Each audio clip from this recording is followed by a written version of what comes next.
Sejam bem-vindos e bem-vindas ao Future of Work, o podcast que fala sobre as tendências que estão transformando o mercado de trabalho. Esse projeto é uma super parceria entre a WeWork e a Reconnect.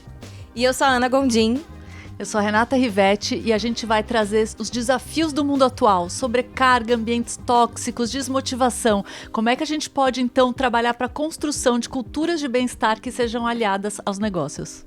Então, se você está interessado em saber e entender um pouco mais sobre o futuro do trabalho, esse podcast é para você. E hoje a gente tem uma super convidada, a Bruna Neves, que é CEO da WeWork Brasil. E ela vai contar pra gente um pouco mais sobre essa grande busca e aprendizado sobre o futuro do trabalho. Bruna, conta um pouco pra gente sobre você, sobre o seu trabalho e a sua, esse desafio dentro da WeWork. Legal. Primeiro, obrigada por estar aqui. Tô super animada já com esse início super energético. Bom, falando um pouquinho de mim, eu até brinco começar falando da Bruna na PF.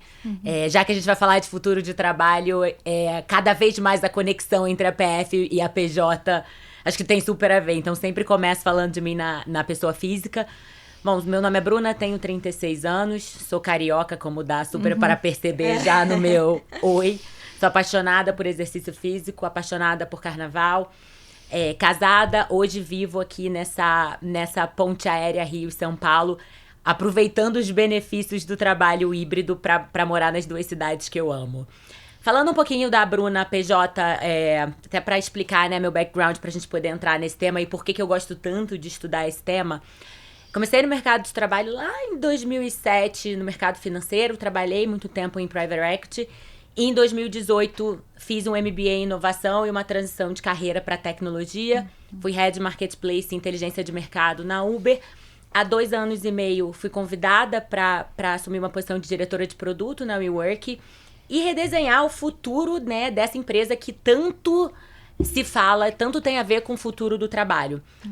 Hoje sou CEO da Operação Brasil, mas eu diria que toda a minha trajetória como diretora de produto foi o que me fez começar a estudar tanto as tendências do mercado de trabalho. Então, eu chego aqui na WeWork 2 anos e meio atrás, num período, pós-pandêmico, quando a gente estava começando essas discussões de qual vai ser o modelo, são quantos dias, assim, bem em linha com o tópico que a gente vai falar.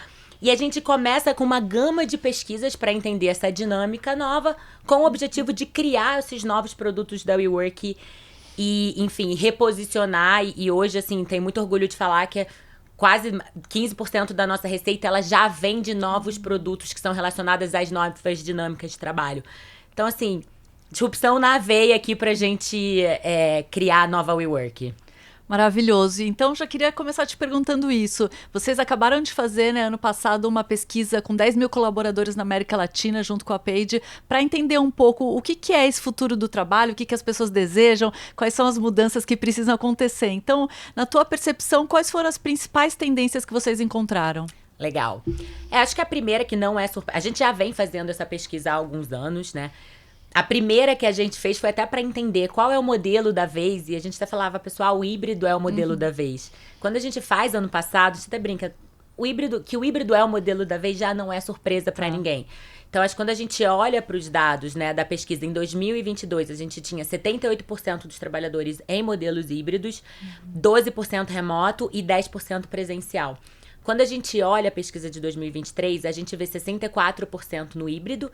Então, quando a gente olha, a gente fala, opa, será que é verdade esse mando de manchete que as pessoas estão indo para o presencial?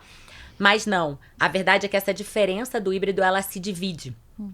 18% agora trabalham full remoto e 18% trabalham presencial. Então, acho que essa foi a primeira coisa que chamou a nossa atenção.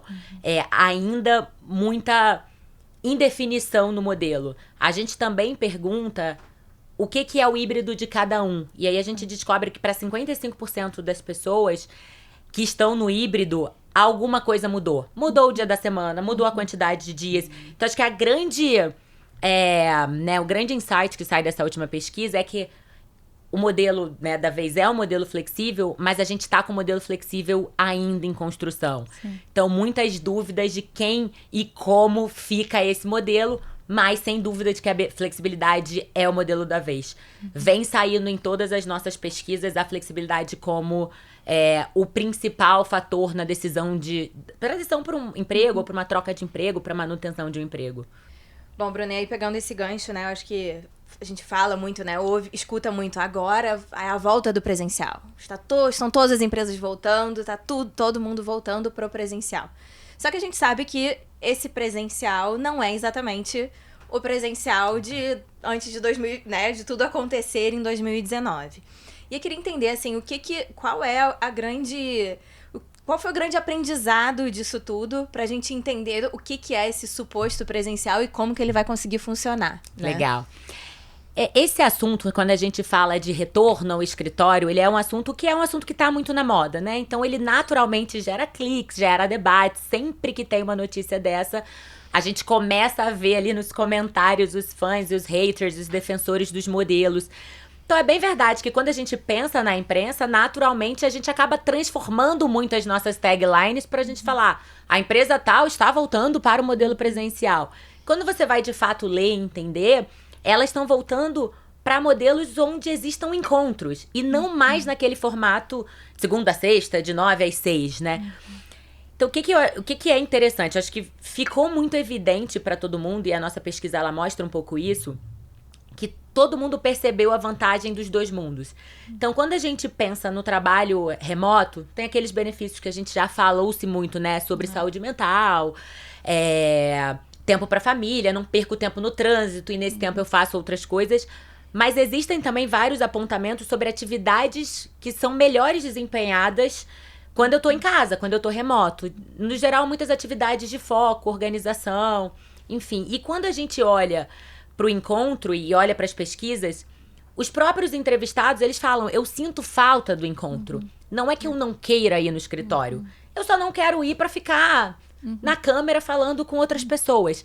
Então, as pessoas perceberam também que o encontro é incrível para você desatar nós, criar relacionamento, ser visto e até pra dar uma quebrada, né? Passar uma maquiagem, sair de casa, vou dar uma roupa bonita. A importância do cafezinho, né? Do encontro. Exato, eu até brinco, a pessoa tá tomando cafezinho. Que bom, o objetivo de vir pro escritório é o cafezinho. Então, acho que o que fica de legado é esse aprendizado que os dois mundos têm suas vantagens e que eles podem coexistir. Então, acho que provavelmente até vocês, né? Antigamente, nem a gente acreditava tanto que dava para ser produtivo no remoto. Tinha aquela coisa, hoje eu vou ficar remoto. Não vai trabalhar. O que é um absurdo.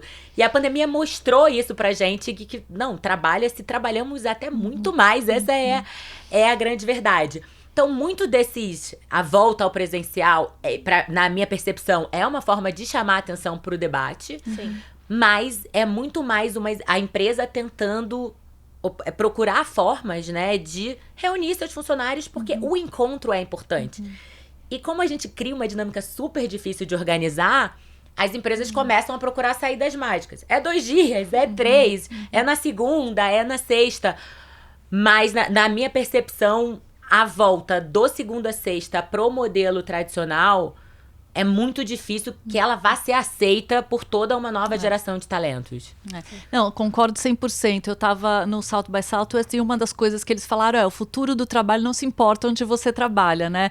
Que eu acho que é um pouco essa visão de que se antes, e até pensando num conflito geracional que a gente tem hoje, antes o trabalho era tudo na nossa vida, né? Então, assim, vou ser feliz quando eu me aposentar, por enquanto eu tenho que trabalhar. E hoje a gente começa a ver essa nova geração entrando e questionando, inclusive isso, por que eu preciso estar aqui agora se eu já entreguei o que eu tinha que entregar, se não tem ninguém do meu time aqui. Então, eu acho que é uma discussão e uma construção sobre o futuro do trabalho, de que como é que a gente define o que de fato é o escritório. Para que a gente vai se encontrar, se reunir? Como você falou, não pode ser para cada um entrar no Teams, né? Então, ele tem que ter um porquê pra gente se encontrar, pra gente resolver coisas juntas, pra gente ter um team building, né? Muito mais no dia a dia do que só o momento que a gente vai juntos fazer alguma coisa. Então, eu acho que essa discussão, ela passa também por esse olhar do conflito geracional, que inclusive foi uma das coisas que vocês viram na pesquisa, de que, de repente, se antes a gente buscava na empresa o plano de saúde, a segurança, hoje as pessoas querem flexibilidade, né, como prioridade. Então, o que você enxerga desse conflito geracional e como é que a gente pode, então, co-criar esse futuro do trabalho? Legal. Quando a gente olha os dados, até uma coisa que ficou muito clara é exatamente o que você já falou. Então, quando a gente, obviamente, olha para a geração X, para os baby boomers, e a gente pergunta, né? O que é mais importante para você no ambiente de trabalho? A gente ainda vê listado coisas, salário sempre como o primeiro item, mas coisas como processos, oportunidade de crescimento, feedback. A partir do momento que a gente vem para os millennials, a gente já tem 38% falando que a coisa mais importante é a flexibilidade de horário. Então, a gente já levando a flexibilidade, né? Antes a gente pensava flexibilidade de modelo, agora eles já falam em flexibilidade de horário. Até no dia que você quer que eu vá, eu vou no meu horário. Sim. E depois a flexibilidade do modelo. E o que eu acho muito interessante é que a gente vê, até no evento que a gente fez de lançamento de pesquisa, esse conflito das gerações entre quem decide eventualmente estar numa geração diferente de quem acaba recebendo essa ordem. E a gente vê um movimento cada vez maior dessas gerações que dão valores a outra coisa. A verdade é que a pandemia mudou estruturalmente. É aquilo, não é mais só o meu trabalho, né? Então você vê essas pessoas quebrando um pouco essa dinâmica do eu mando, eu obedeço, né? Eu tenho outras oportunidades de trabalho. O trabalho não é mais tudo pra mim. Tá tudo bem. Se eu precisar trocar porque você quer que eu vá nesse modelo, eu vou trocar. Então, essa dinâmica, ela é até interessante na formação das políticas. E tem uma coisa que eu tenho achado muito curiosa, porque eu falo muito desse assunto, obviamente, né? E eu vejo, às vezes, pessoas de gerações mais antigas que são defensoras do presencial, falam, não, o meu time é totalmente presencial. Mas o meu time de dev, o dev não precisa. O meu time de dados não precisa.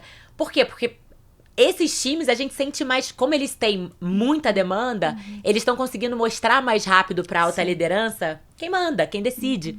Se eu falar, você vai me obrigar? Tá tudo bem, eu vou aqui pro lado.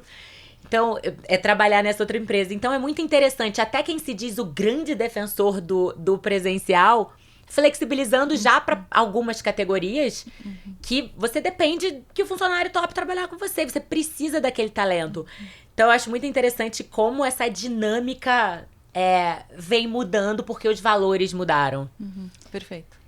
E aí, eu penso muito assim, eu tenho escutado, outro dia eu até li um líder falando, né, sobre... eu prefiro ter um funcionário médio que esteja todo dia no escritório do que ter um high potential que queira estar focado em levar o cachorro para passear. Era mais ou menos assim. E aí eu acho que isso... E ele menciona, assim, pelo que eu ouvia da fala dele, eu acho que a principal preocupação era a cultura. E eu acho que no nosso dia a dia a gente ouve muito das grandes empresas, da alta liderança...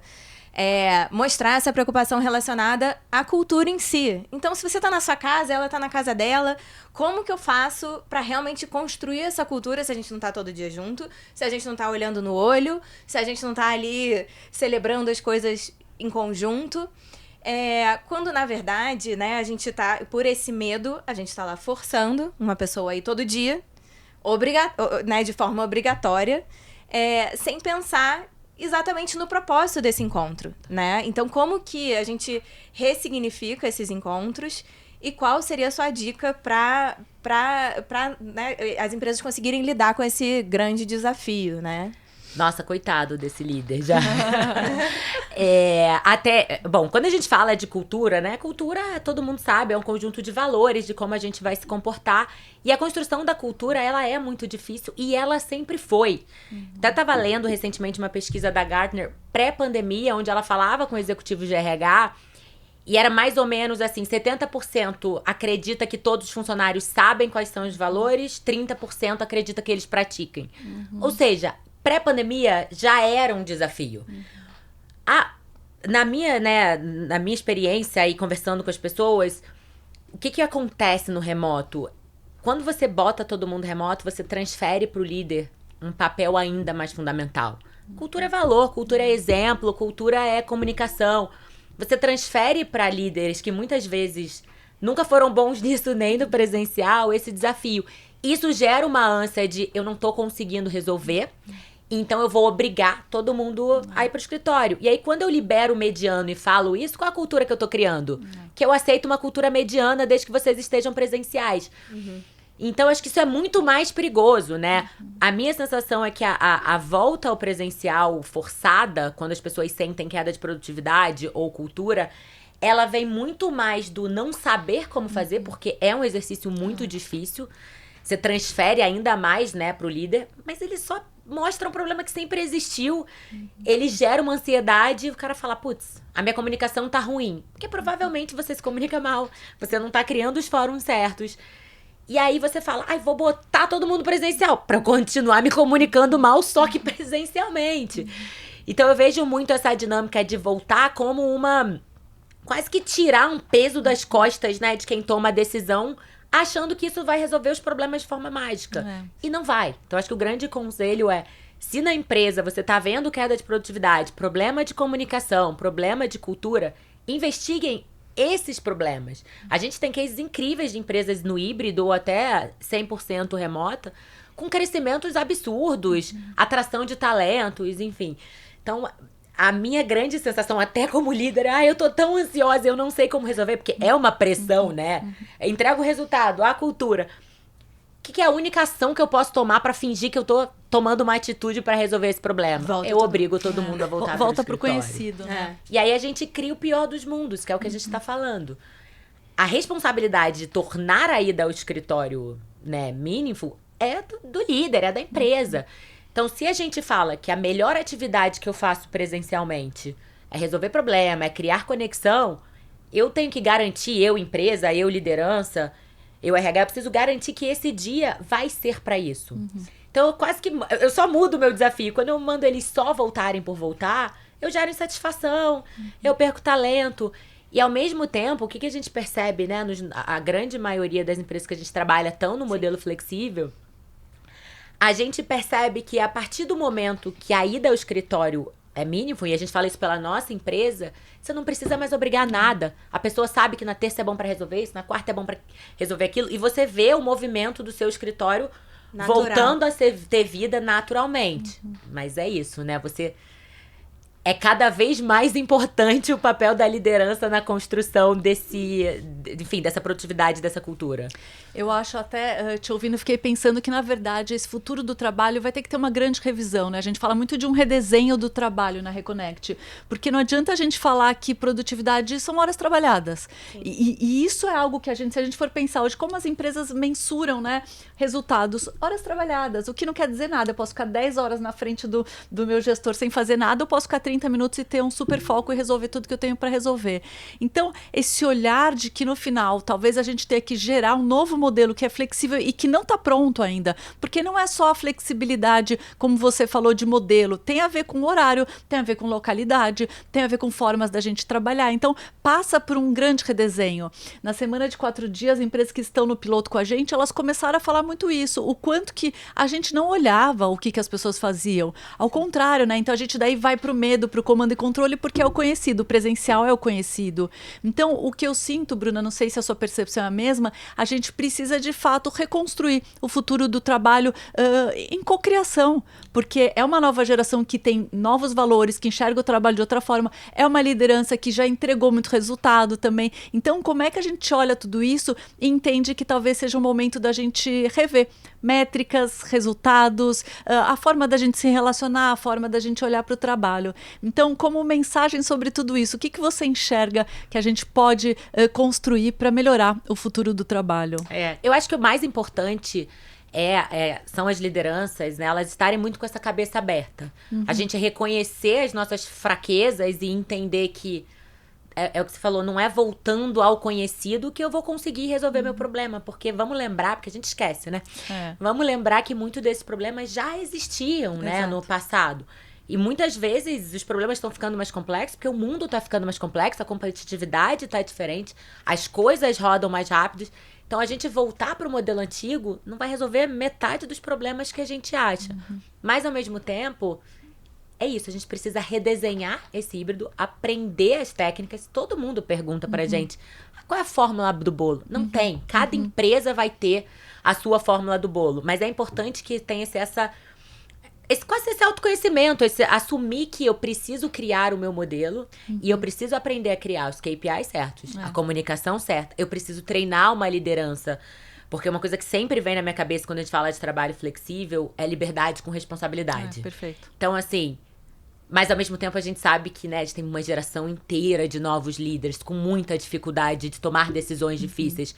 Então é muito mais uma construção de indicadores, performance, comunicação clara e tomadas de decisões difíceis quando necessárias, do que a gente... Quem dera que se fosse a gente falar, pessoal, os dias cabalísticos são quarta e quinta, voltam pro escritório. Então acho que a grande mensagem é, primeiro, né, sempre que a gente faz os talks dessa conversa, pra todo mundo que tá nessa dúvida, você não tá sozinho, né? É sempre a primeira... Todo evento que a gente conversa sobre isso, depois o pessoal, ai, que bom que eu não estou sozinho nessa dúvida. Então acho que o primeiro é, você não tá sozinho, tá todo mundo nesse momento. Segundo, a volta foi muito mais rápida do que o tempo para construção. E existe ainda essa pressão das altas lideranças, tipo, e aí? O Google voltou, né? Esses grandes nomes que puxam tendência, com essas taglines do jornal que a gente já falou, criando uma pressão e aí uma ânsia natural de eu preciso tomar uma decisão. E como a gente falou aqui no início, tá tudo bem se você for mudando e se adaptando e criando.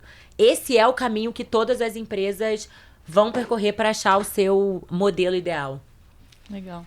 Legal, Bruna. E a gente sempre falou do futuro o futuro do trabalho. A WeWork adora falar sobre o futuro do trabalho.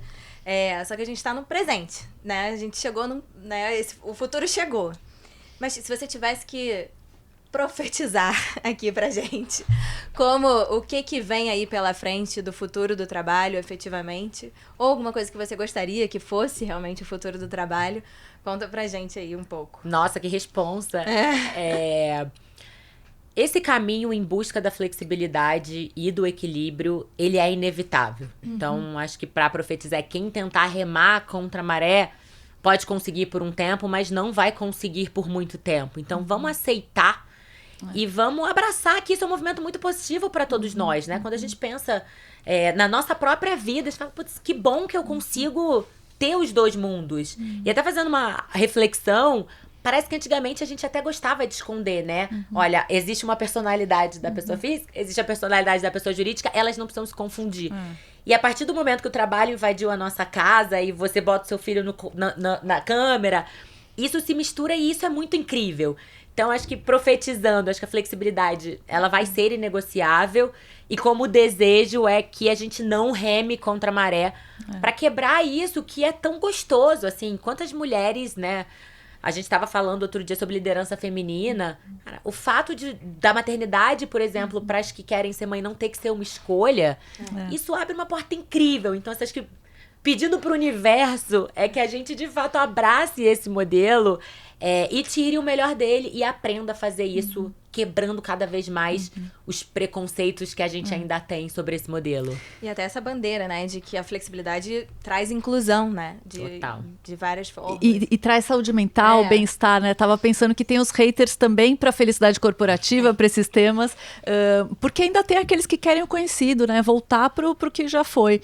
Então, como mensagem final, eu acho que a gente está falando aqui muito da flexibilidade como o futuro. E concordo 100% com você. O que traz, como a gente falou, qualidade de vida, traz um olhar da gente ter melhores relações nas nossas vidas pessoais, traz um olhar da gente fazer mais escolhas, né, para cuidar da gente. Então, tua mensagem final, como é que a gente também mostra que talvez esse caminho não é antagonista à produtividade, engajamento, ao contrário, é o que vai fazer a sustentabilidade dos negócios? Perfeito. A flexibilidade é o benefício da vez. Assim, é o nosso mantra dentro da WeWork. E é isso, acho que é mostrando cada vez mais, criando modos de coletar os resultados. Pegando o exemplo do líder que prefere o talento médio, não é com talento médio que você vai fazer uma empresa vencedora. Então, cada vez mais que a gente consiga mostrar, e com cada vez mais empresas que estão no modelo flexível e fizeram bem o dever de casa de aprender como gerir esse modelo, mostrando o resultado. Acho que esse é o caminho e vai ser natural da gente ver quem vai ir vencendo nesse novo mundo. Maravilhoso, muito bom te ouvir. Feliz de aprender com você e que a gente possa, de fato, fazer tudo isso acontecer. Adorei. Bruna, obrigada. Acho que foi super rica essa troca. E aqui eu queria agradecer vocês por estarem aqui com a gente. Esse foi o Future of Work. Teremos mais episódios. Se você gostou, curte, compartilha e aguardem os próximos, que a gente vai ter temas ainda mais esclarecedores para a gente continuar nessa busca e nessa jornada do futuro do trabalho. Obrigada, gente. Obrigada. Ai, obrigada.